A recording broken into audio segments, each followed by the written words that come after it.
नमस्कार दोस्तों, sunrise academy के ऑफिशियल यूट्यूब चैनल पर आप सभी का हार्दिक स्वागत है। जैसा अपन मैथ्स पढ़ रहे हैं और मैथ्स में अपन ने एडवांस मैथ टॉपिक के अंदर क्षेत्रमिति टॉपिक पढ़ा है और क्षेत्रमिति के अंदर अपन ने आयत के बारे में डिस्कस कर लिया है। आज अपन डिस्कस करने वाले वर्ग के बारे में। तो आइए जानते हैं वर्ग होता क्या है। तो ऐसी आकृति जिनकी सभी भुजाएं बराबर हो, ऐसी आकृति जिनकी सभी भुजाएं बराबर हो उसे क्या कहते हैं? वर्ग कहते हैं। ठीक है, वर्ग के अंदर देखिए चारों भुजाएं आपकी बराबर होती है जिसे अपन ने ए नाम से दर्शाया है। अब बात करते हैं क्षेत्रफल की। तो क्षेत्रफल का सूत्र होता है भुजा गुणित भुजा, परिमाप का सूत्र होता है 4 गुणित भुजा, विकर्ण का सूत्र होता है 1 करनी 2। ठीक है, और यही फॉर्मूले के बारे में अपन अभी डिस्कस करने वाले हैं। तो आइए देखते हैं। सबसे पहला प्रश्न आपका, किसी वर्ग की भुजा 15 मीटर है, परिमाप, क्षेत्रफल एवं विकर्ण क्या होगा? सबसे बेसिक क्वेश्चन। ठीक है, तो देखिए किसी वर्ग का भुजा, वर्ग की भुजा कितनी दे रहा है? वर्ग की भुजा 15 दे रहा है। ठीक है, किसी वर्ग की भुजा क्या है अपने पास में? 15 है। तो देखिए वर्ग की भुजा 15, तो सभी भुजाएं क्या हो जाएगी इसकी? 15 हो जाएगी। सभी भुजा 15 क्यों हो जाएगी? क्योंकि वर्ग होता क्या है? जिसकी सभी भुजाएं क्या हो? बराबर हो। जिसकी सभी भुजा क्या हो? बराबर हो। ठीक है, अब बात करते हैं क्षेत्रफल की। क्षेत्रफल का फॉर्मूला क्या होता है? भुजा गुणित भुजा। तो यहाँ पर भुजा कितनी है? 15 गुणित में 15, और 15 का वर्ग कितना होता है? 15 गुणित 15 तो कितना होगा? 225। और क्षेत्रफल है, और क्षेत्रफल की इकाई क्या होगी? वर्ग मीटर में। क्षेत्रफल की इकाई क्या होगी? वर्ग मीटर में। ठीक है, तो ये अपन ने पहले क्या देख लिया? क्षेत्रफल देख लिया। अब बात करते हैं परिमाप की। तो परिमाप का सूत्र क्या है? परिमाप बराबर 4 गुणित भुजा। परिमाप बराबर 4 गुणित में भुजा। अब देखिए यहाँ पर आपके पास में भुजा क्या है? 15। तो 15 चौक कितना हो जाएगा? 60 आपका क्या हो गया? परिमाप हो गया। 60 क्या हो गया? परिमाप हो गया। बात करते हैं विकर्ण की। तो विकर्ण का फॉर्मूला क्या है आपके पास में? भुजा करनी में 2। ठीक है, ए का मतलब क्या है? भुजा। भुजा करनी में 2। अब भुजा कितनी है अपने पास में? तो अपने पास में भुजा 15 है और करनी में 2। तो ये क्या निकल चुका है आपका? यहाँ से परिमाप निकल चुका है। देखिए अपन सबसे बेसिक प्रश्न से लेकर एडवांस की ओर जाने वाले हैं। आगे आपका जो क्वेश्चन है उसका जो पैटर्न है वो बढ़ते हुए चलेगा। एक बार आपका कॉन्सेप्ट क्लियर हो जाए तो आप जो टफ लेवल के क्वेश्चन एग्जाम में पूछे जाते हो उसे आप इजीली कर सकते हो। ठीक है,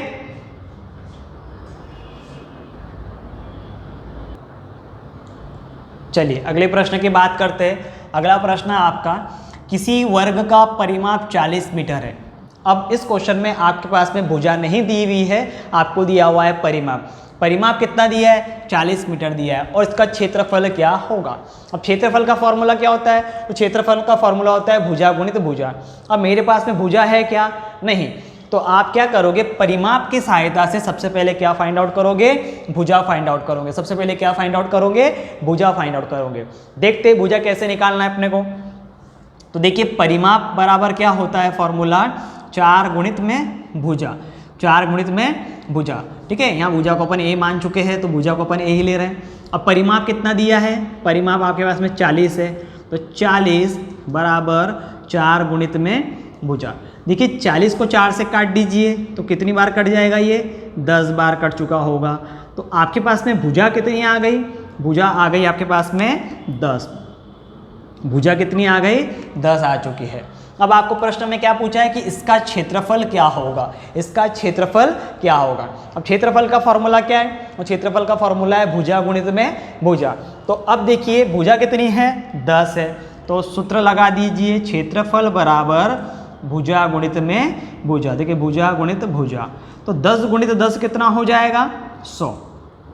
10 गुणित 10 कितना हो जाएगा? 100 वर्ग मीटर। तो 100 वर्ग मीटर आपका क्या निकला? ये आपका निकल गया क्षेत्रफल।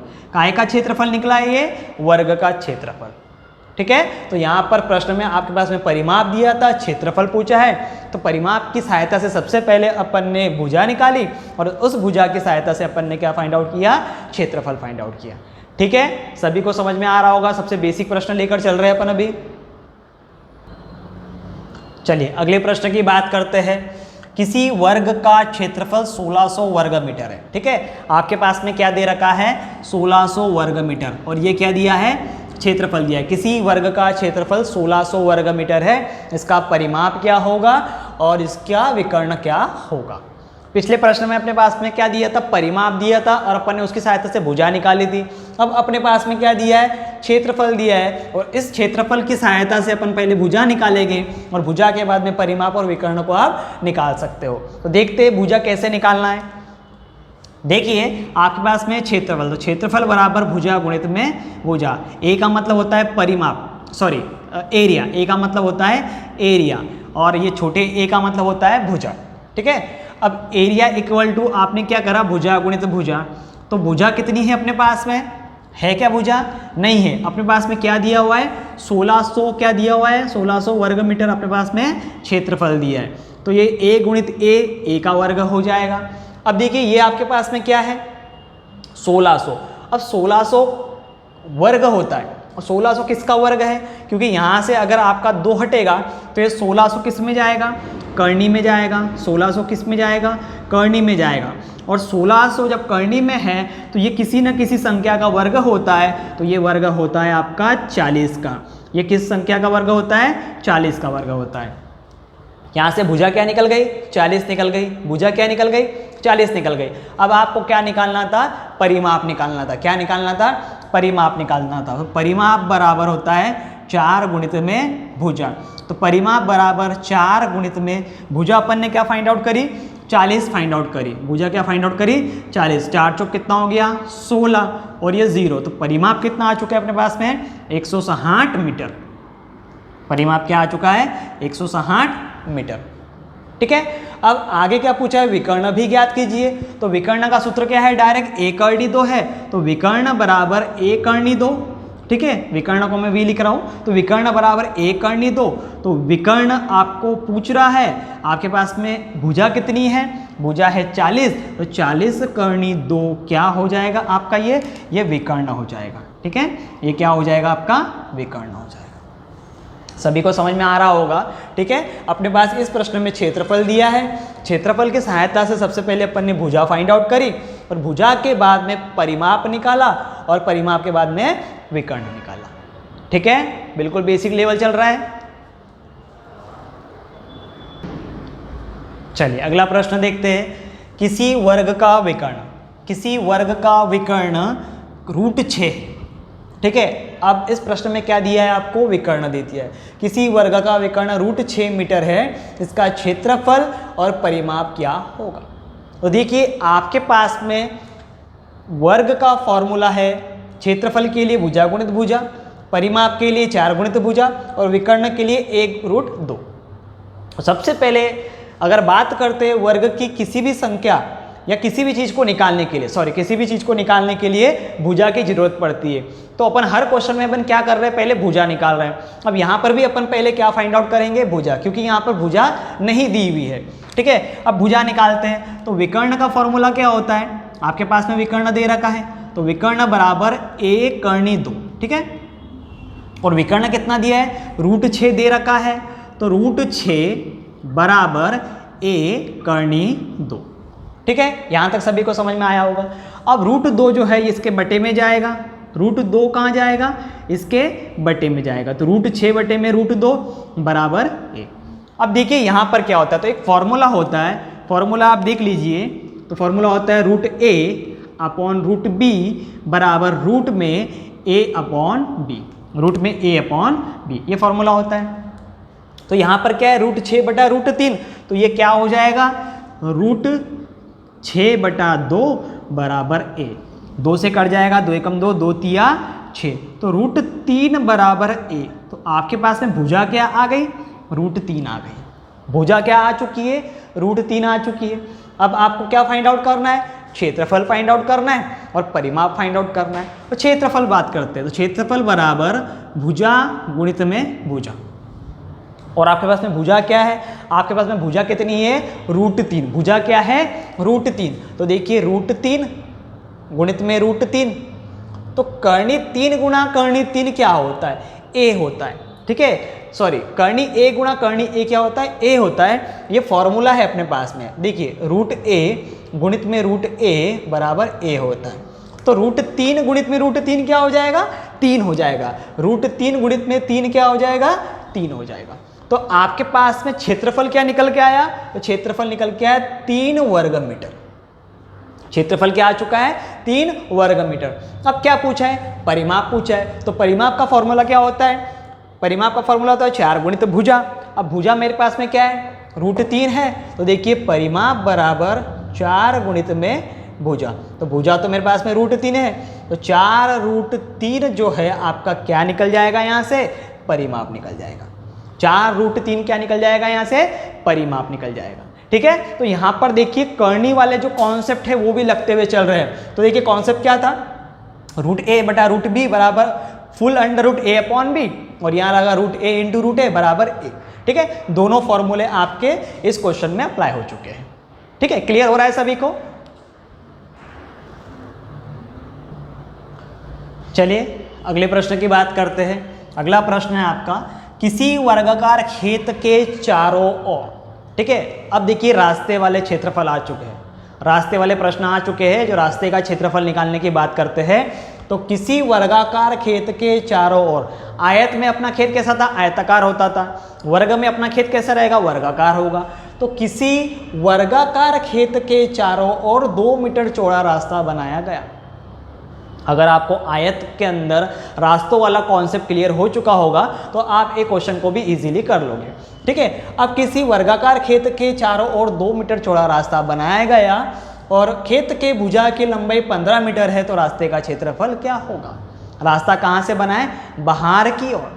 तो अपन ने आयत में पढ़ा था, जब भी रास्ता बाहर की ओर बनता है तो उस समय आपके दोनों तरफ के जो रास्ते हैं वो भुजा में जुड़कर बाहर वाली भुजा निकल जाती है।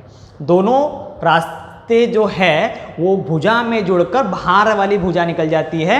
फिर अपन क्या करते, बड़े वर्ग के क्षेत्रफल में से छोटे वर्ग के क्षेत्रफल को माइनस करते हैं, तो आपका क्या निकल जाता है, रास्ते का क्षेत्रफल। ठीक है, अब बात करते हैं इस प्रश्न के लिए क्या करना पड़ेगा। तो देखिए रास्ते का क्षेत्रफल निकालना है। अब सबसे पहले डायग्राम बना लेते हैं। तो देखिए ये आपका वर्गाकार खेत हुआ। वर्गाकार मतलब इसकी सारी भुजा क्या होती है, बराबर। तो भुजा कितनी है, 15 है। तो देखिए 15, ये भी 15, ये भी 15 और ये भी 15। अब इसके बाहर की ओर कितना मीटर चौड़ा रास्ता है, 2 मीटर चौड़ा रास्ता है। तो देखिए बाहर की ओर कितना मीटर चौड़ा रास्ता, 2 मीटर चौड़ा रास्ता। ठीक है, रास्ता कितना मीटर चौड़ा है, 2 मीटर। ये आपका रास्ता हो गया। ठीक है, अब बाहर की भुजा की बात कर रहे हैं, मतलब ये वाले भुजा की बात कर रहे हैं। तो ये कैसे निकलेगी, तो अपन ने आयत में क्या देखा था, ये वाली भुजा प्लस ये रास्ता प्लस ये रास्ता। ठीक है, तो रास्ता कितना है आपका, 2 मीटर चौड़ा है। तो 2, ये 2 और ये 2, 4 और 15 कितना हो जाए आपका, 19 मीटर। तो आपके बाहर वाले वर्ग की भुजा क्या आ गई, 19 मीटर। ठीक है, अब क्या करोगे, तो रास्ते का क्षेत्रफल, कॉन्सेप्ट क्या था, रास्ते का क्षेत्रफल बराबर, रास्ते का क्षेत्रफल बराबर बड़े वर्ग का क्षेत्रफल, बड़े वर्ग का क्षेत्रफल माइनस छोटे वर्ग का क्षेत्रफल। अब वर्ग जो है, तो वर्ग का क्षेत्रफल का फॉर्मूला क्या होता है, भुजा गुणित भुजा। तो देखिए बड़ा वर्ग हो गया आपका 19 का स्क्वायर माइनस यहाँ से क्या हो जाएगा आपका 15 का स्क्वायर। ठीक है, 19 का स्क्वायर माइनस 15 का स्क्वायर, क्योंकि भुजा गुणित भुजा तो 19 गुणित 19, 19 का स्क्वायर, 15 गुणित 15, 15 का स्क्वायर। अब 19 कितना होता है आपका, तो 19 का वर्ग होता है 361 और 15 का वर्ग कितना होता है 225। ठीक है, अब माइनस कर लीजिए। तो देखिए 361 में से आपको 225 माइनस करना है, कितना बचेगा 6, यहाँ कितना हो जाएगा 3 और यहाँ बचेगा 1। तो आंसर कितना आ जाएगा आपका 136। आपका आंसर कितना हो जाएगा 136। ये 136 क्या निकला आपका, रास्ते का क्षेत्रफल। 136 क्या निकला आपका, रास्ते का क्षेत्रफल। क्लियर हो रहा है। अब मान लीजिए अगर आपको क्वेश्चन आगे और बढ़ाकर पूछे कि रास्ते पर 10 रुपये प्रति वर्ग मीटर की दर से मिट्टी बिछाने का खर्च क्या होगा। क्वेश्चन आगे और बढ़ा सकता है कि रास्ते पर 10 रुपये प्रति वर्ग मीटर की दर से मिट्टी बिछाने का खर्च क्या होगा, मतलब पूरे रास्ते पे आपने को क्या करना है, मिट्टी बिछानी है। पर 1 वर्ग मीटर इतनी जगह अगर मिट्टी बिछाते हैं तो उसके लिए कितना रुपए लग रहा है? 10 रुपए प्रति वर्ग मीटर। तो आप क्या करोगे, जो रास्ते का क्षेत्रफल निकला है इस क्षेत्रफल में 10 का मल्टीप्लाई करोगे तो 1360 रुपया। अभी आपका जो खर्चा आएगा रास्ते पे मिट्टी डालने के लिए तो वो कितना हो चुका होगा? 1360 रुपया। क्लियर हो रहा है? समझ में आया सभी को? ठीक है, चलिए अगला प्रश्न देखते हैं। किसी वर्गाकार खेत के अंदर की ओर, अब क्या दे रखा है? अंदर की ओर। ठीक है, पिछले प्रश्न में अपन ने बाहर की ओर रास्ता बनाया था। किसी वर्गाकार खेत के अंदर की ओर 1 मीटर चौड़ा रास्ता है। अब अंदर की ओर कितना मीटर चौड़ा रास्ता है? 1 मीटर चौड़ा रास्ता है। खेत के भुजा की लंबाई 18 मीटर हो तो रास्ते का क्षेत्रफल क्या होगा? अब रास्ता कहाँ से? अंदर की ओर। तो अंदर की ओर जब रास्ता होता है तो भुजा में से रास्तों की जो लंबाई होती है दोनों तरफ की वो माइनस होती है। ठीक है, तो देखिए डायग्राम बनाते हैं। तो आपके पास में वर्ग है, वर्ग की भुजा कितनी है? 18 है। ठीक है, रास्ता अंदर की ओर बना है तो ये रास्ता अंदर बना दिया अपन ने। ठीक है, ये आपका रास्ता हो चुका। अब मुझे बताइए कि अंदर की भुजा कितनी हो जाएगी? तो यहाँ से एक अंदर जाएगा और यहाँ से एक अंदर जाएगा, मतलब 2 माइनस हो गए। तो 18 में से 2 माइनस हो जाएगा तो कितना हो जाएगा? 16। तो बाहर वाले की भुजा कितनी हो गई? 18 और अंदर वाले की भुजा कितनी हो गई है? 16। अब अपने को क्या करना है? बड़े वर्ग के क्षेत्रफल में से छोटे वर्ग के क्षेत्रफल को माइनस करना है। तो बड़े वर्ग का क्षेत्रफल मतलब 18 का वर्ग माइनस 16 का वर्ग, भुजा गुणित भुजा मतलब 18 गुणित 18 वर्ग हो जाएगा और 16 गुणित 16 16 का वर्ग हो जाएगा। अब 18 का वर्ग कितना होता है? तो 18 का वर्ग कितना होता है आपका? 324। 18 का वर्ग कितना हो जाएगा? 324 और 16 का वर्ग कितना होता है? 256। अब आप क्या करोगे? 324 में से 256 को माइनस कर दीजिए। 14 में से 6 जाएगा तो कितना बचेगा? 8 बचेगा। ये वापस आया तो 12 में से 6 गया, 6 बचा, ये कैंसिल। तो आंसर कितना आ जाएगा आपका? 68। आपका आंसर कितना आ जाएगा? 68। क्लियर हुआ सभी को? ठीक है, समझ में आ रहा है? ठीक है, चलिए अगला प्रश्न देखते हैं। किसी वर्ग की भुजा में 10% बढ़ा दिया जाए, 10% बढ़ा दिया जाए या 10% की वृद्धि।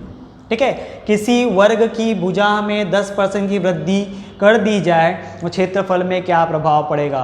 अपन ने पिछले प्रश्न में जब आयत के अंदर वृद्धि और कमी की बात करते थे तो उस समय एक फॉर्मूला पढ़ा था।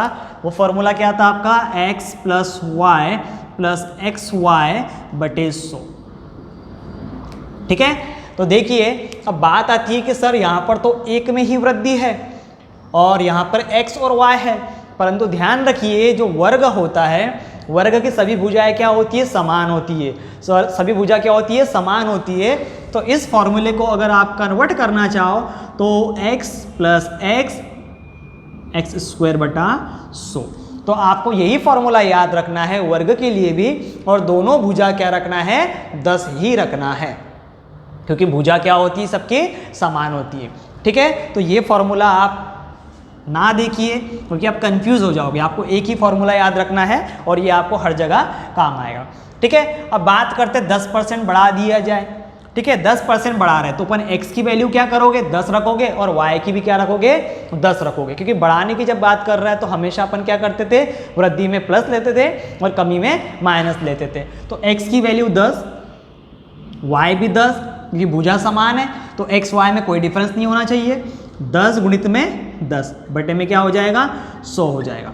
ठीक है, देखिए 0 से 0 कैंसिल, ये 0 से 0 कैंसिल, तो ये कितना हो गया? 10 और 10 कितना हो गया? 20, और ये 1 हो जाएगा आपका। तो 21% की क्या हो जाएगी? इसमें वृद्धि हो जाएगी। ठीक है, परंतु यदि यहाँ पर माइनस होता तो आपका आंसर क्या होता? कमी हो जाती। अब यही प्रश्न को अपन चेंज करते हैं। किसी वर्ग की भुजा में 10% की कमी। ठीक है, प्रश्न क्या हो चुका है आपका? 10% की कमी कर दी जाए तो क्षेत्रफल में क्या परिवर्तन होगा? यही फॉर्मूला रहेगा, परंतु कमी की बात कर रहे हैं, कमी की बात कर रहे हैं तो x का मान कितना हो जाएगा? -10, y का मान कितना हो जाएगा? -10। ठीक है, रख दीजिए फॉर्मूले में। तो देखिए माइनस का 10 माइनस का 10, क्योंकि प्लस माइनस क्या हो जाएगा, माइनस हो जाएगा। यहाँ पर प्लस आ जाएगा, -10 बटे में क्या हो जाएगा इसका 100 हो जाएगा। अब देखिए -10 और -10 ये जुड़ जाएगा तो ये कितना हो जाएगा माइनस का 20, और माइनस माइनस क्या होता है प्लस, प्लस प्लस क्या होता है प्लस, तो प्लस 100, 10 और 10 का गुणा 100 बटे में 100, यहाँ से काट लीजिए आप, तो ये क्या बच जाएगा इसका 1 आ जाएगा। अब -20 है और प्लस का 1 है तो आंसर क्या हो जाएगा 19, परंतु बड़ी संख्या का चिन्ह क्या है माइनस है, तो यहाँ पर क्या लग जाएगा माइनस। अब आप मुझे बताइए कि माइनस में आंसर आया तो क्या होगी, कमी होगी, तो 19% की क्या हो जाएगी, कमी हो जाएगी। जब वृद्धि की बात आ रही है तो प्रश्न में वृद्धि हो जा रही है, और कमी की बात आ रही है तो कमी हो जा रही है। आपको ध्यान रखना है, यही फॉर्मूला आप आयत में भी लगा चुके हैं, यही फॉर्मूला आप वर्ग में भी यूज कर रहे हो, यही फॉर्मूला आप वृत्त में भी यूज करोगे। ठीक है, तो फॉर्मूला है x + y + xy बटा 100। यहाँ पर वर्ग की बात कर रहे हैं, वर्ग की भुजा सभी समान होती है, इसलिए x और y की वैल्यू आप समान मानोगे। ठीक है, x की वैल्यू और y की वैल्यू आप क्या करोगे, समान मानोगे। क्लियर हुआ सभी को इतना? चलिए अब अपन देखते हैं वृत्त के बारे में। वृत्त होता क्या है, इंग्लिश में इसको सर्कल बोलते हैं। देखिए सर्कल, ठीक है, वृत्त। वृत्त के अंदर क्या होता है, देखिए क्षेत्रफल, परिमाप और परिधि एक ही होता है। वृत्त के अंदर अपन परिधि पढ़ते हैं, वर्ग के अंदर अपन परिमाप बोलते हैं, और आयत में भी अपन क्या बोलते हैं, परिमाप बोलते हैं। तो वृत्त के अंदर आपको परिधि पढ़ना है, आप परिमाप भी बोल सकते हो। ठीक है, व्यास का मतलब होता है त्रिज्या का दुगुना। व्यास का मतलब क्या होता है, त्रिज्या का दुगुना। अब देखिए परिधि होता क्या है, तो बाहर वाला जो आपको दिख रहा है ये क्या हो गया, परिधि। व्यास क्या हो गया, बीच का जो पॉइंट होता है, सर्कल के बीच का जो पॉइंट होता है उसे केंद्र बोलते हैं। तो केंद्र से परिधि तक की जो दूरी होती है, केंद्र से परिधि तक की जो दूरी होती है, इसे क्या बोला जाता है, त्रिज्या बोला जाता है। ठीक है, अब यहाँ पर देखिए क्षेत्रफल का फॉर्मूला πr², परिधि बराबर 2πr, व्यास बराबर 2r। अब एक चीज़ हमेशा ध्यान रखिए कि पाई का जो मान होता है वो होता है 22/7 या फिर 3.14। अब 22/7, 3.14 दोनों में से कोई भी ले सकते हो, पर जिसकी जरूरत जहां पड़ेगी आपको वही वैल्यू वहां पर उठानी है। ठीक है, अब प्रश्न की बात करते हैं। तो देखिए प्रश्न है, किसी वृत्त का क्षेत्रफल, परिधि, व्यास क्या होगा। अपन हर बार देखते आ रहे हैं कि अपन सबसे पहला क्वेश्चन बेसिक क्वेश्चन लेते हैं जो फॉर्मूला बेस होता है। ठीक है, एक बार कॉन्सेप्ट क्लियर हो जाएगा तो क्वेश्चन किसी भी प्रकार का कर सकते हो। ठीक है, किसी वृत्त का क्षेत्रफल, परिधि, व्यास क्या होगा जब त्रिज्या 7 मीटर हो। त्रिज्या कितनी है आपके पास में, 7 मीटर। तो क्षेत्रफल का फॉर्मूला लगाते हैं। तो देखिए क्षेत्रफल बराबर πr²। ठीक है, अब पाई की वैल्यू क्या रखोगे, तो पाई की वैल्यू रखा 22/7, r 7 दिया है तो 7 गुणित में 7, r का मान क्या दिया है 7, त्रिज्या मतलब r होता है तो 7 रखा। तो देखिए 7 से 7 कैंसिल हुआ तो क्या बचा, 22 गुणित में 7 बचा। मल्टीप्लाई कर दीजिए, 7 दूनी 14 की 4 बचा 1, 7 दूनी 14 और 1 15। तो आपके पास में क्षेत्रफल क्या आया, क्षेत्रफल आया 154 वर्ग मीटर। 154 वर्ग मीटर, ये आपका क्या आ चुका है, क्षेत्रफल आ चुका है। बात करते परिधि की। ठीक है, परिधि, परिधि को आप क्या बोलते थे, परिमाप भी बोलते थे। तो परिधि का सूत्र क्या है, 2πr। परिधि का क्या सूत्र है, 2πr। ठीक है, 2πr, r क्या है 7 है, तो देखिए 2 × 22/7 × r, r से r कैंसिल, 7 से 7 कैंसिल। ठीक है, अब 22 दूनों कितना हो जाएगा, 44 मीटर। और 44 मीटर आपको क्या मिल चुकी है, परिधि मिल चुकी है। क्या मिल चुकी है, परिधि मिल चुकी है। अब आपको क्या निकालना है, व्यास निकालना है, और व्यास क्या होता है, त्रिज्या का दुगुना। व्यास क्या होता है, त्रिज्या का दुगुना। त्रिज्या कितनी है, 7 है, तो व्यास कितना हो जाएगा, 2 × 7, तो 14 मीटर क्या हो जाएगा, यहाँ से व्यास हो जाएगा। 14 मीटर क्या हो जाएगा, व्यास हो जाएगा। क्लियर हो रहा है। तो यहाँ पर अपन ने इस प्रश्न में क्या देखा, वृत्त के बारे में देखा। वृत्त जिसके अंदर त्रिज्या यूज होती है, और जब त्रिज्या आपकी केंद्र से परिधि तक की दूरी को बोलते हैं, और यहाँ से लेके यहाँ तक की दूरी को व्यास बोला जाता है। ठीक है, क्षेत्रफल का फॉर्मूला पाई आर स्क्वायर, पाई का मान होता है 22/7 या 3.14, परिधि का सूत्र होता है 2 पाई आर और व्यास का सूत्र होता है 2r। इसकी सहायता से अपन ने फर्स्ट क्वेश्चन करा जो सबसे बेसिक वाला था। ठीक है।